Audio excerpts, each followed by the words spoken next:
Hello guys! Welcome back to my channel. So in this video, ituturo ko naman kung paano gumawa ng Gmail account step by step.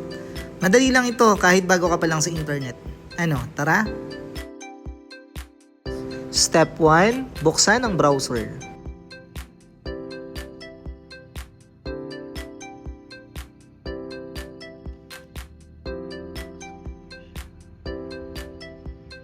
Step 2, i-type ang create Gmail account.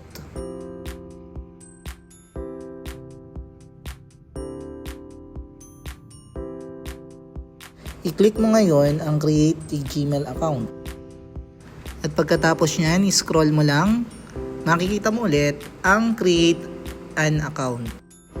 Sa part naman na ito, i-click mo ulit ang create account. Ngayon, mamimili ka naman kung saan magagamitin ang Gmail account mo. So, piliin mo ang personal use.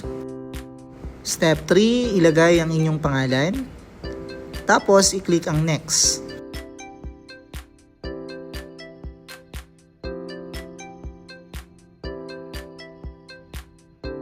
Step 4, ilagay ang birthday at gender.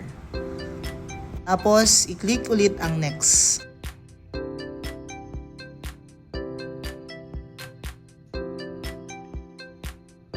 Dito naman sa part na to, may makikita kang suggested email na pwede mo na siyang gamitin na hindi pa ginagamit. Pero kung wala naman dyan yung gusto mong suggested na email, ay pwede kang gumawa ng sarili mong email address.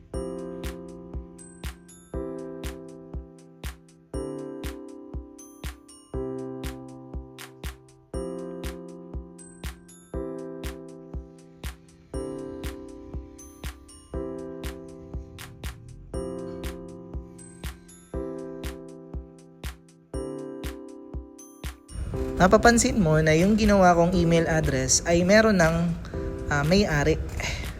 So, gagawa ulit tayo ng panibago. So, mag-type tayo ng bagong email address.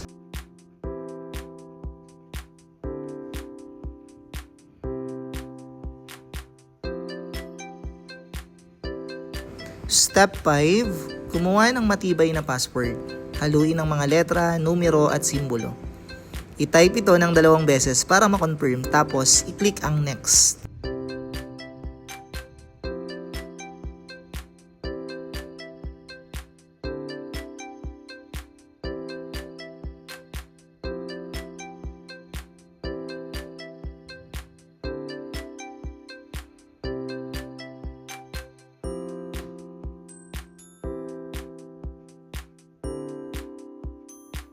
Step 6, magdagdag ng recovery phone number.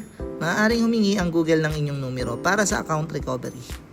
Maaari nyo itong ilagay o laktawan muna ngayon.